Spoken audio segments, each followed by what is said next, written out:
Hello， 大家好，这里是扭转乾坤，一个通往马股大门的频道，阅股无数，通晓股市里的点点滴滴，就从这里开始。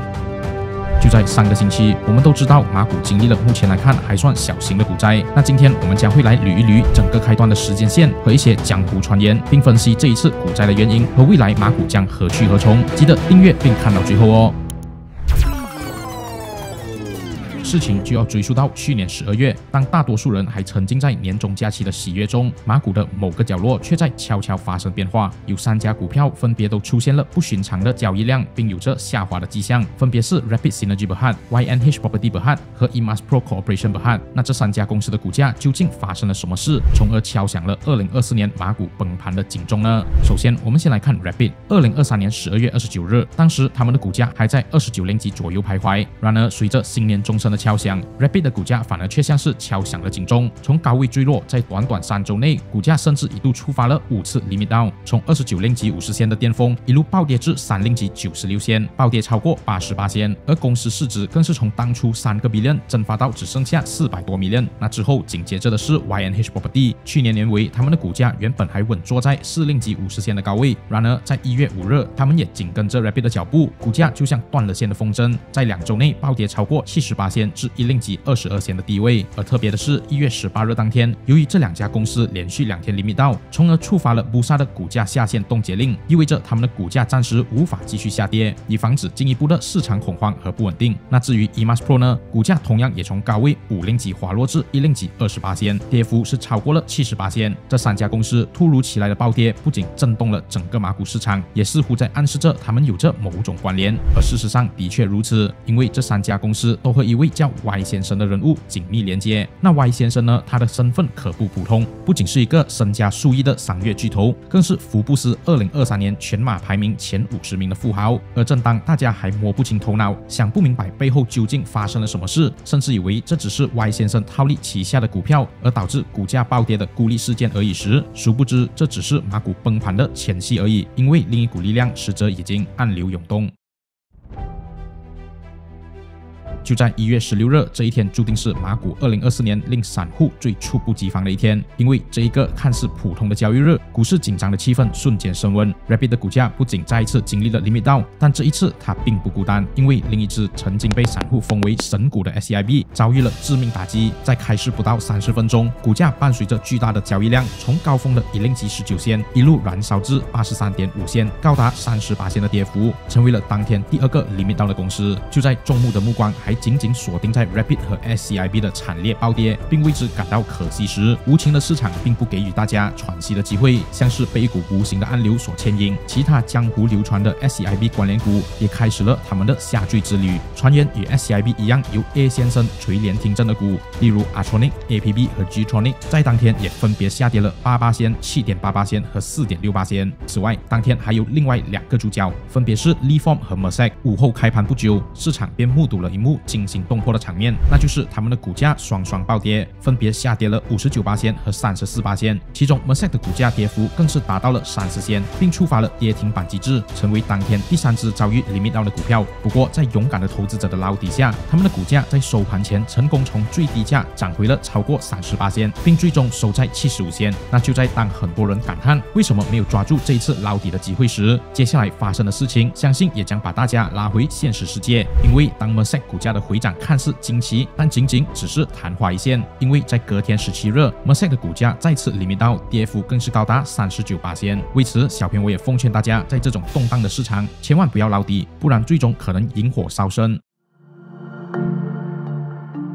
那续 Mercek 之后 ，Leform 的股价也在同一天从27仙暴跌了高达35%仙至17.5仙，这收盘价甚至还低于他们 IPO 的23仙。直到这里，马股的崩盘依然还没结束，当天依然有很多股继续反向冲刺，而 Rapid 更是稳居榜首，开市股价直接跳空，开低在跌停板的价格，而 YNH Property 也紧跟随后，跟上了 limit down 的脚步。不仅如此 ，SCIB 和 Artronic 开盘后，股价直接遭到猛烈炮轰，最终纷纷 limit down 收场，而这已经是 SCIB 连续2天的 limit 到了，而 APB 和 Getronic 也分别以下跌18%和11%的跌幅紧跟随后。那随着火势越烧越猛，遭殃的公司也越来越多。首先是 Mestron Holding Berhad， 他们的股价从47仙暴跌了32%至31.5仙，而到了18日，更是有3家公司葬身火海，分别是 Vidan、JSB 和 Silverridge， 他们的股价也纷纷暴跌，并触发了 limit down， 而 Tanco 则差点触发 limit down， 虽然一度从65仙下跌多达25仙至40仙，跌幅高达38%，但股价最终被拉回上来，并收在51仙。那以上就是16号至18号发生的一系列马股火烧连环船的崩盘事件，而从中我们也见证了骨牌效应的恐怖之处。那到底这一把火从何而来，又为何能够烧到如此的快速呢？接下来我们将为大家一一揭晓。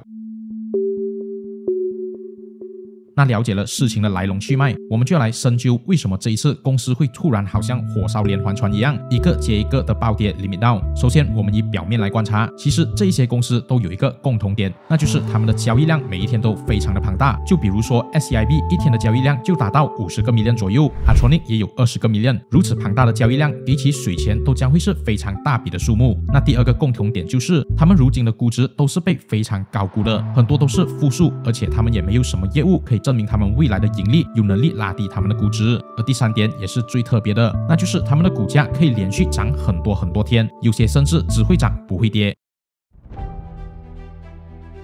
那到底是什么导致了他们都有这一些共同点呢？这里就让小片我慢慢来解释。首先，大家先要了解股市里的几种操作和机制，这些东西可能是普通的散户会比较少听过的，但是这里小片我会尽量用最简单的方式来解释。首先，组成并加速这一次崩盘的主要关键有3个，那就是 warehousing、margin financing 和 rolling， 或者有些人称为 churning 的操作。那这3样东西到底是什么呢？第一 ，warehousing 我们可以简单的理解为我帮某某人，可以是庄家或者老板，或者是投资者，用我自己的钱持有一批某某公司的股票，然后他每个月定期的付给我一定的利息，平均每个月1.5%至4%不等。当然，风险越高，每个月的利息将会更高。那这一些人可能是需要资金周转，还是不够现钱持有现在的股票，所以才会找人做 warehousing。这也可以被理解为拿票去抵押兑换现金出来。那这里是有条件的，如果是这一个公司的股价下跌到你们预先说好的价位，你是可以把他的票卖掉来拿回你的钱的。毕竟这些东西是没有 black and white 的，做 warehouse的人随时可能会被当成 exit liquidity， 所以 warehouse 是存在一定风险的。那第二 margin financing，margin financing 相信有 margin account 的朋友们都知道是什么东西，就是你用现金作为抵押，在正常情况下，银行就会给你2.5倍的 limit 去买股票，也就是说你用1000万的现钱可以买到价值2500万的股票，这个听起来是不是不错，对吧？但是这里要注意了，因为一旦你买的股票股价下跌，亏损大于你的抵押，你将会中 margin call， 也就是需要你来补仓，不然就会被 force sale。而且对于一些仙股或者被高估的公司，投行是有权利调整他们的 capping 的。也就是说，今天你买的仙股是25仙，那一旦市场发生了一些事情，银行为了降低风险，他们把你的股票 capping 降低到10仙，那你也必须补上那15仙的差价，否则将会受到 margin call。简单来说 ，margin financing 就是杠杆。那接下来第3，也就是业界称为 churning 或者 rolling 的一种操作，本质上来说，它也是杠杆的一种。T3 account 大家应该不陌生吧？通常大家交易股票都是用 T3 account 来交易，一般来说就是你可以买比你本金大3倍的股票，然后3天后，如果你选择留下这一批股票，你就再付2倍的本金就可以了。那 churning 就是利用了 T3 account 的这个便利，怎么说呢？比如说 A 现在用1000万买了3000万股，在第3天又将这3000万卖给另一个户口，那这样他是不是可以一直使用1000万来持有3000万呢？那如果这一只股票在3天的期间内上涨了18%，3000万就变成了3300万，盈利是300万，他只需要用原有的1000再加100万来持有3300万，剩下的200万就变成了他净赚的盈利。那如果我告诉你，市场上有些股票经纪人为了获取更多顾客，连抵押或者本金都不需要给就能开limit，那这一颗雪球可想而知是会滚到无限大的。